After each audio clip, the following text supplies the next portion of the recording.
భావనారాయణ స్వామి ఆలయ అభివృద్ధికి తన వంతు కృషి చేస్తానని కాకినాడ రూరల్ ఎమ్మెల్యే పంత నానాజీ తెలిపారు. కాకినాడ రూరల్ ఎమ్మెల్యే పంత నానాజీనికి మేళతాళాలతో పూర్ణకుంభంతో సర్పవరం భావనారాయణ స్వామి ఆలయానికి ఘన స్వాగతం పలికారు అధికారులు.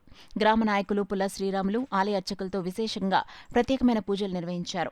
ఎమ్మెల్యే నానాజీ అర్చకులతో ఆశీర్వాదం ఇవ్వగా ఆలయ ఎగ్జిక్యూటివ్ ఆఫీసర్ మాచిరాజు లక్ష్మీనారాయణ భావనారాయణ స్వామి చిత్రపటం బహుకరించారు. అనంతరం ఎమ్మెల్యే నానాజీ మాట్లాడుతూ నేను ఉన్నంత వరకు ఆలయ అభివృద్ధికి కృషి చేస్తానని, ప్రజలందరికీ ఆలయ విశిష్టత గురించి ప్రచారం చేయాలని కోరారు.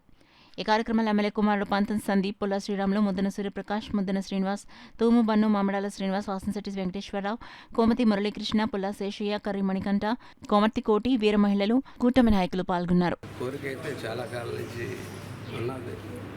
భావనారాయణ స్వామి గుడి యొక్క ప్రాముఖ్యత ప్రపంచానికి పెద్దగా ఎక్కువగా తెలియలేదేమో అన్నటువంటి బాధ నాకైతే మనకి ఎప్పుడు కనపడుతూ ఉంటాను.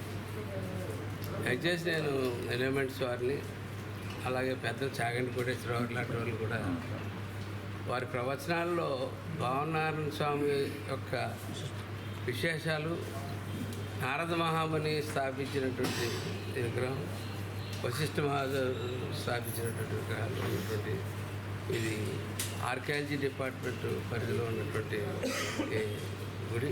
ఊరికే ఎక్కువగా చేయడానికి కూడా ఉండదు. దాన్ని అలాగే ఎక్కడికెక్కడ దాన్ని పోషించుకుంటూ రావాలి ఇప్పుడులాగా దాన్ని. కానీ దాని ప్రాముఖ్యత 10 మందికి తెలవాల్సిన అవసరం ఉంది.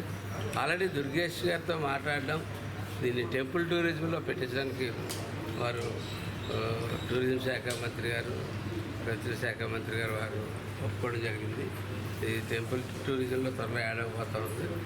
అట్లాగే దీని ప్రాముఖ్యత 10 మందికి 10 చోట్ల తెలిసే విధంగా డిపార్ట్మెంటు, అలాగే రాజకీయ నాయకులు, ముఖ్యమంత్రి స్థాయిలో అందరూ కూడా దీని మీద కృషి చేసి పెట్టారు.